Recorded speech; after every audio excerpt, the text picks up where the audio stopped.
Claquete, gato.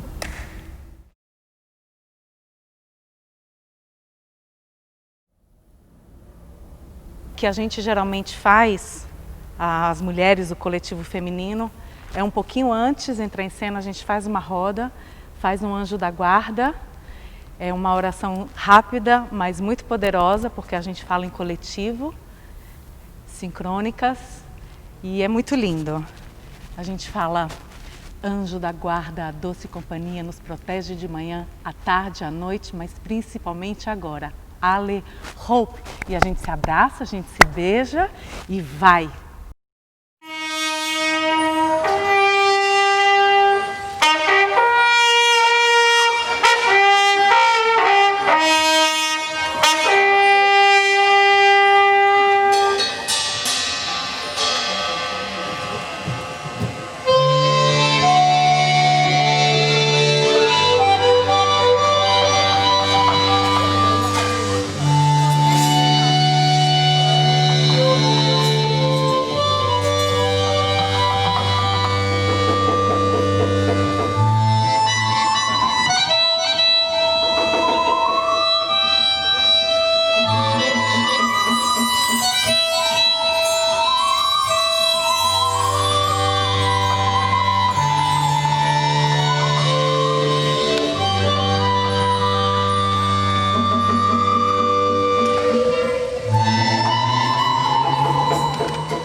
O espetáculo de circo ele sempre foi bem democrático, então desde os artistas de feira, de antes do circo se formar como espetáculo, as mulheres já trabalhavam, né, andando no arame, fazendo acrobacias e danças. E então o circo sempre foi um espetáculo que agregou as mulheres e um espetáculo que começou com as famílias, que eram essas famílias que se apresentavam nas feiras, nas ruas, né, nos bulevares. E essas famílias começaram a trabalhar nesses primeiros espetáculos de circo. Então a mulher no circo, diferente, né, em outras épocas, especialmente de outras esferas da sociedade, desde que ela nascia, ela já começava a ser preparada para ter uma profissão, a profissão de artista de circo. Durante muito tempo, os papéis, né, das mulheres e dos homens foram muito delimitados, papéis femininos, papéis masculinos, mas mesmo assim, as artes do circo, por serem, por origem, muito transgressoras, sempre tiveram alguns artistas que rompiam com esses limites tênues, né, do masculino e do feminino. Então a gente tem, desde a origem do trapézio, homens fazendo números de formas femininas, muito elásticos, flexíveis, e mulheres muito fortes carregando homens. Então, tanto nos aéreos como nas acrobacias do chão, esses papéis, apesar de mesmo no circo serem delimitados, sempre foram subvertidos, né?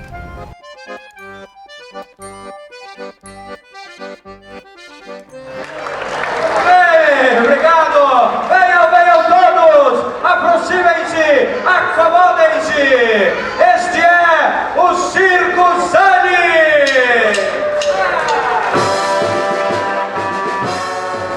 O Zani, ele surgiu de um coletivo bem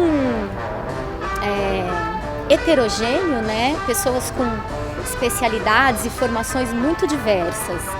E quando a gente começou a fazer o espetáculo do Zani, esses números que eram do Linhas Aéreas entraram para o espetáculo e a gente viu a potência, né, de se ter números coletivos femininos no espetáculo, como isso trazia uma unidade para o feminino, né? Que a banda trazia uma unidade para o coletivo em geral. E os números coletivos femininos traziam essa união e essa força feminina coesa, diferente de cada especialidade, cada artista no seu número, fazendo, né, a sua especialidade. E isso trouxe, né, uma energia festiva e alegre, feminina, muito boa para o espetáculo. Porque o espetáculo de circo, de variedades, como a gente faz no Zani, que é uma releitura, né, do espetáculo clássico de circo, ele tem isso, ele tem essas nuances, né, do sublime, do lírico, com o cômico, com o grotesco, com o risco de habilidade muito forte, e ele vai brincando com essa nuance de emoções. Então eu acho que os coletivos femininos, eles trazem uma coisa muito específica nessa nuance, nessa aquarela, né, de cores e de emoções que a variedade do circo oferece. Eu acho que eles têm um papel bem importante ali.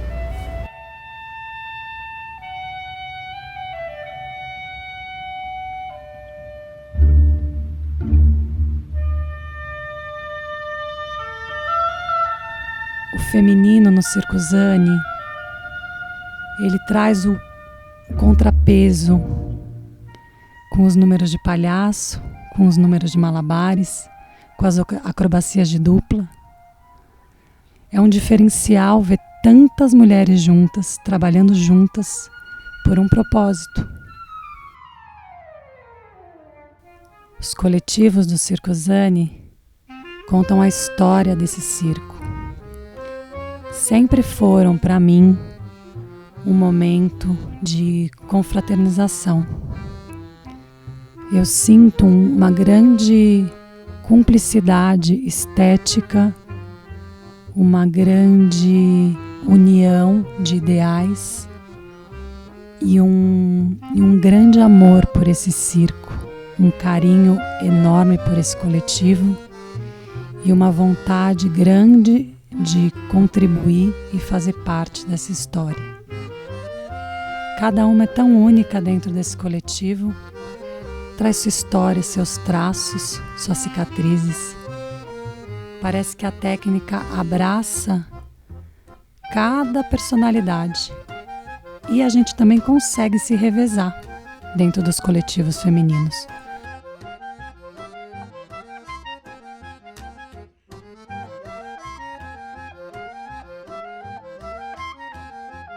E também um lugar muito maravilhoso que a gente tem aberto para outras mulheres circenses, né? Também como mulher, as mulheres do Zani, cada uma teve seus momentos de gravidez. Os coletivos, eles trazem isso de que uma saiu para engravidar, ela ajuda olhando de fora na coreografia, né? Foi sempre um lugar muito grande nosso de união das mulheres, né? Estamos juntas há 15 anos e esse espaço é o nosso espaço de convergência de energias, onde a gente se sintoniza mesmo, né? E se encontra muito. As vontades todas das mulheres estão ali na força desses coletivos femininos importantíssimos para o Zani. As diferenças que a gente precisa aprender a aceitar e lidar, né? E existe o trabalho que precisa ser realizado. Então eu acredito que tem um acolhimento nesse sentido profissional também, de alguma forma, uma vontade de estar juntas, um prazer em fazer os números, né? E mesmo nos números solos existe todo um apoio, uma apoiando a outra, uma trazendo a sua opinião, a sua luz, seu brilho, testando, ajudando a testar figurino, montando. E dessa condição compartilhada mesmo de existencial de ser mulher, né? E a mulher de circo tem realmente uma força de existência, de vida, né? Uma força divina do fazer, né? De acontecer, de conseguir transformar todo um picadeiro com uma energia feminina.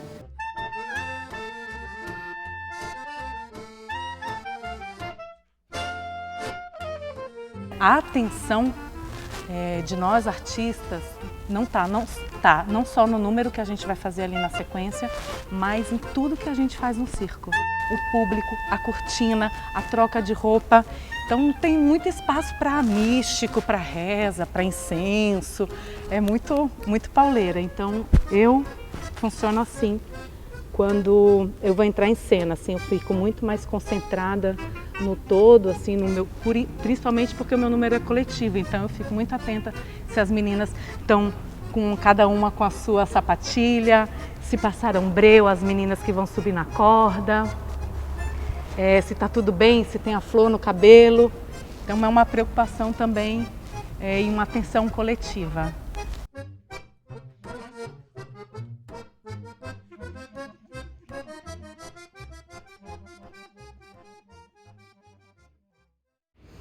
Mas chegou um momento no Zani que era necessário um número solo.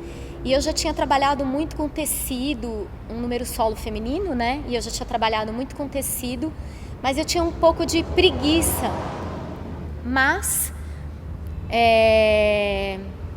assim, o número de tecido sempre foi muito solicitado, pedido, e aí eu resolvi fazer um número de tecido só que voando, né?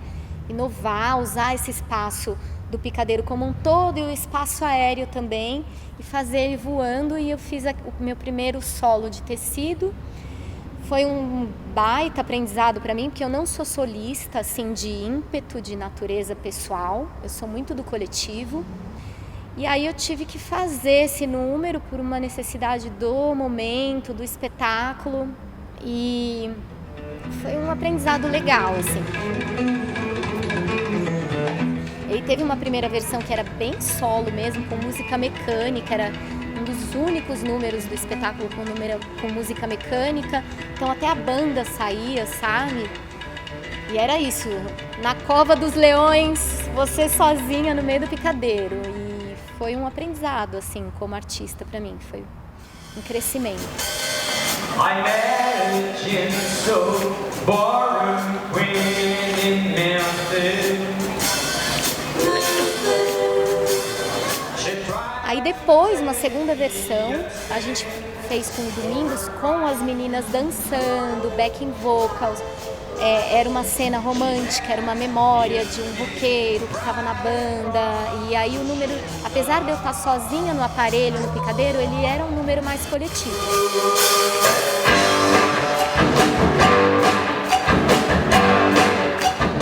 Depois também foi legal, quando eu engravidei, permitir que outras artistas, a Nath, que também é minha parceira artista, uma dupla fora do Zani, né? Permitir que ela viesse fazer um número que foi criado por mim, era super autoral, e ela fazer o número, sabe? Foi muita emoção,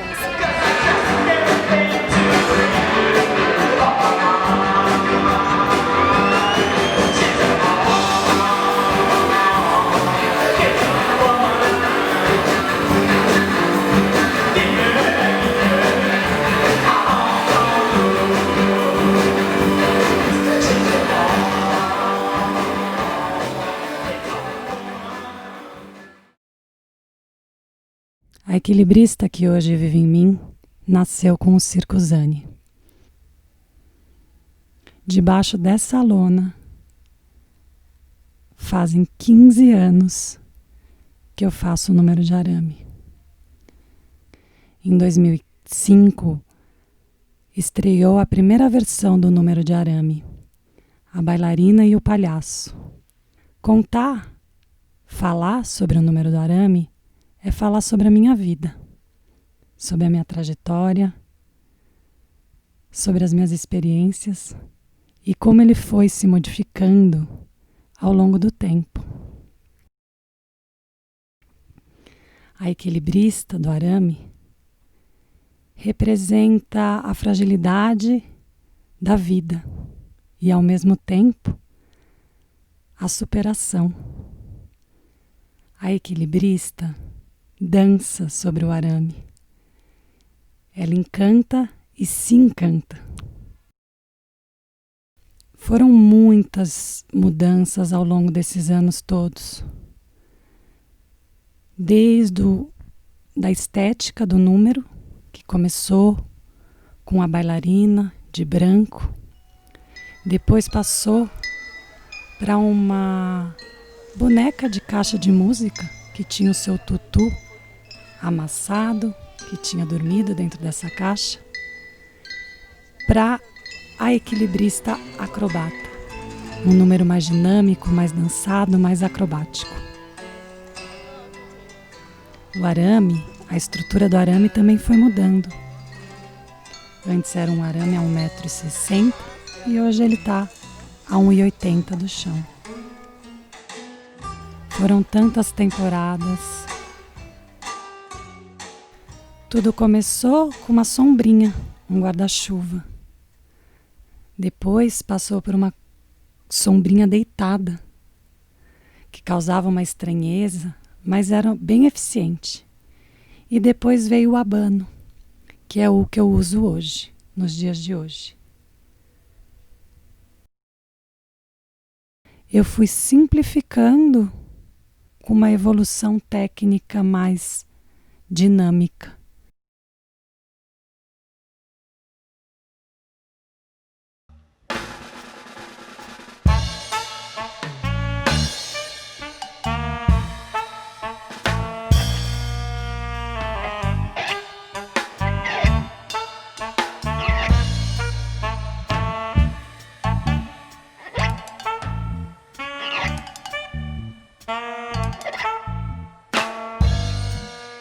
Eu tenho desejo que esse número ele continue e que muitas outras equilibristas possam um dia se apresentar debaixo dessa lona.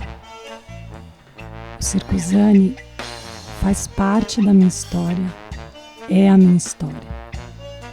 O número de arame é a trajetória.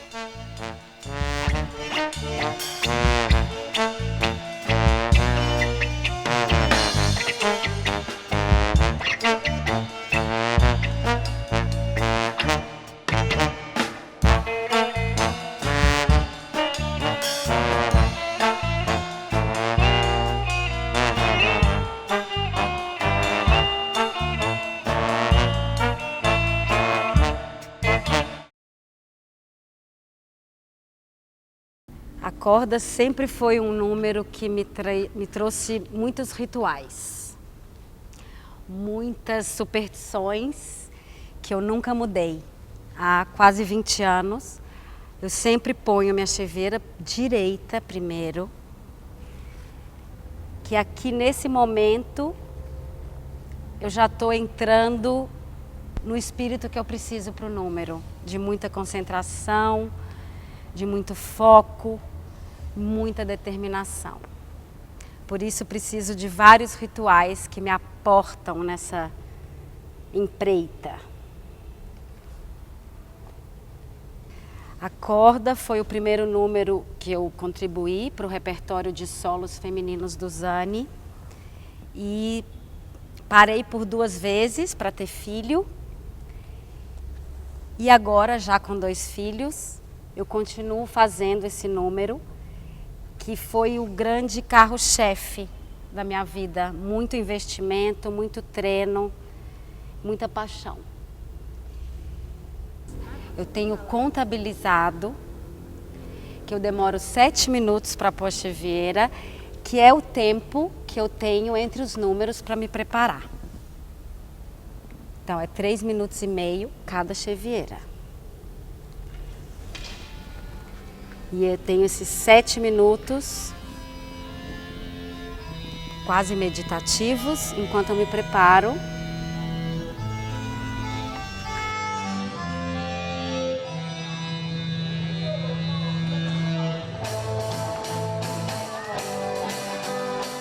Uma técnica já pouco vista, um número que eu investi muito e fiz muitas vezes dentro do Circuzane.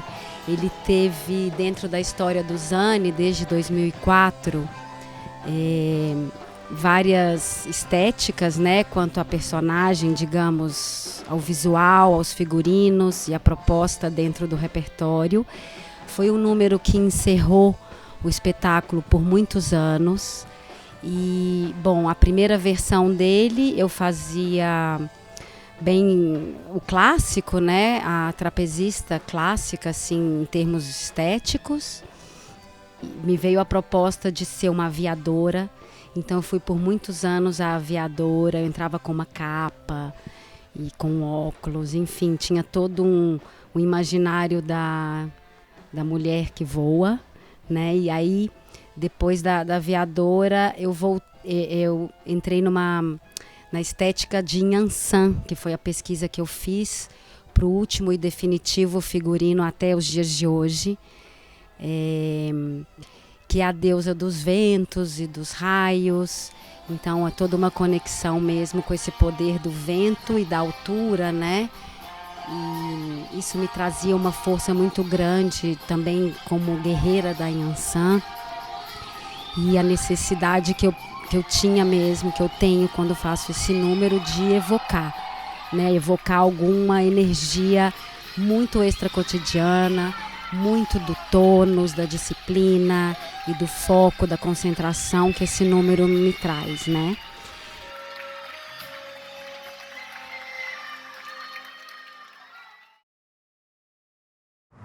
Nunca imaginei que fosse dizer sou de circo, de profissão trapezista.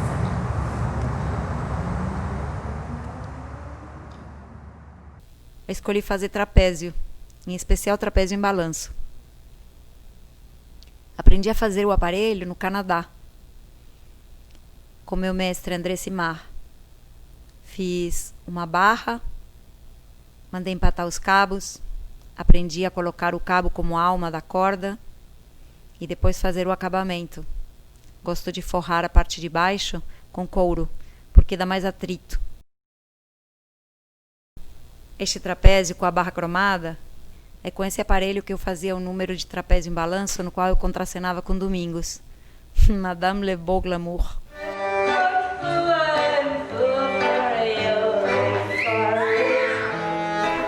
Domingos me apresentava e eu interrompia ele cantando, meio desvairada, assim, um pouco excêntrica. Era divertido.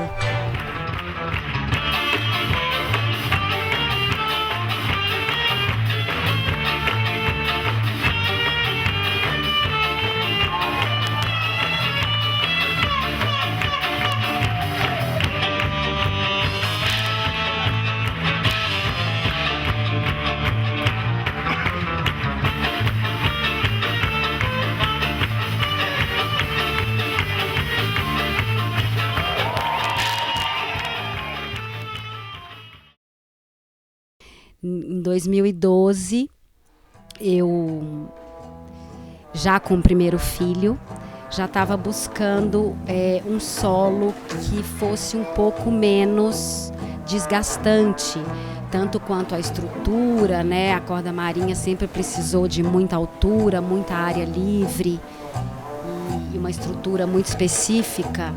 Então, com a primeira gravidez, me trouxe essa necessidade de um número que tivesse mais dentro das minhas possibilidades, sem precisar contar muito com estruturas, né, e com outras pessoas. Então eu criei um número de parada de mão numa cadeira e esse número ele foi dirigido pelo Domingos Montagnier e a música foi composta originalmente pelo Marcelo Lujan. Então esse número ele virou uma joinha, porque a equipe foi toda muito integrada, né, dentro da criação. É uma grande inspiração em uma cantora de rádio que foi abandonada pelo seu amado e dele só ficou um lencinho. A nossa grande inspiração foi o tango El Pañuelito Blanco, de Carlos Gardel. E a minha história de bailarina, que é o brinco, que é de ponta e de ponta cabeça. Guardo um lencinho branco que esqueceste ao me abandonar, manchado assim pelo carmim que tirei dos meus lábios quando te beijei. Lencinho querido comigo ficou, fiel companheiro não me abandonou. Lencinho amigo, que hei de fazer se aquele carinho não posso esquecer?